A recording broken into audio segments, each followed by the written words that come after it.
যুক্তরাষ্ট্র সুষ্ঠু নির্বাচনের মাধ্যমে বাংলাদেশের শান্তিপূর্ণ রাজনৈতিক পালাবদল দেখতে চায় বলে জানিয়েছেন বিএনপির স্থায়ী কমিটির সদস্য আমির খসরু মাহমুদ চৌধুরী। আর দলটির স্থায়ী কমিটির আরেক সদস্য সালাউদ্দিন আহমেদ বলেন, দেশের রাজনৈতিক সংস্কৃতির ইতিবাচক পরিবর্তন করতে হবে। তিনি জানান, বিএনপি ক্ষমতায় গেলে শিক্ষা গবেষণায় কোনো অবহেলা করা হবে না। রাজধানীতে আলাদা অনুষ্ঠানে তারা এসব কথা বলেন। সঞ্জিদা প্রিয়র প্রতিবেদন। ওয়ালটন আবারও মিলিনিয়ার অফারে ওয়ালটন ফ্রিজ কিনে আপনিও হয়ে যেতে পারেন মিলিয়নিয়ার। রাজধানীর গুলশানে বিএনপি চেয়ারপারসনের কার্যালয়ে দলের মহাসচিব সহ নেতাদের সঙ্গে বৈঠক করেন ঢাকাস্থ মার্কিন রাষ্ট্রদূত ট্রেসি আন জ্যাকসন। সাক্ষাৎ করার জন্য সেখানে বৈঠক শেষে বিএনপির স্থায়ী কমিটির সদস্য আমির খসরু মাহমুদ চৌধুরী জানান, শান্তিপূর্ণ প্রক্রিয়ার রাজনৈতিক অচল অবস্থার অবসান, সুষ্ঠু নির্বাচন, সংস্কার প্রক্রিয়া নিয়ে বৈঠকে আলোচনা হয়েছে। আন্তর্জাতিক অংশীদাররা বাংলাদেশকে নিয়ে তাদের কূটনৈতিক পরিকল্পনা সাজাতে শুরু করেছে। ইলেকশনের ব্যাপারে একটু যে একটা মোটামুটি একটা জায়গায় এসেছে নির্বাচনের দিনক্ষণ নিয়ে, এটা তো একটা স্বস্তির ব্যাপার। সবাই জানে যে ডেমোক্রেটিক ট্রান্সফরমেশন আমরা যেদিকে যাচ্ছি সেটার একটা দিনক্ষণ মোটামুটি একটি সিদ্ধান্তে আসা গেছে ফেব্রুয়ারি।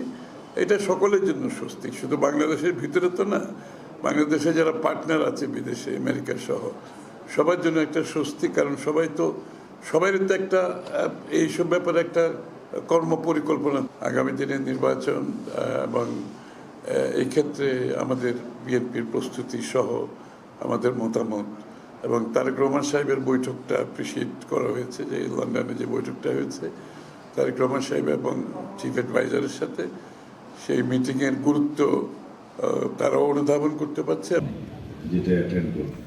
এদিকে রাজধানীর ডিপ্লোমা ইঞ্জিনিয়ার ইনস্টিটিউটে তারুণ্যের রাষ্ট্রচিন্তার ভাবনা নিয়ে আলোচনা সভায় স্থায়ী কমিটির সদস্য সালাউদ্দিন আহমেদ বলেন, মেধাহীন করে জাতিকে শাসন করার প্রবণতা থেকে দেশে মেধা পাচারের ঘটনা ঘটেছে। আমাদের পলিটিক্যাল কালচার পাল্টাতে হবে। মেধাহীন করো এবং এই জাতিকে সেভাবে শাসন। আমাদেরকে মেধাহীন করার জন্য এখান থেকে ব্রেন ড্রেন হয়েছে, তারা আসে না। কেন আসে না? যেই রুমের মধ্যে অক্সিজেনের অভাব হবে সেখানে কি মানুষ বাঁচতে পারে?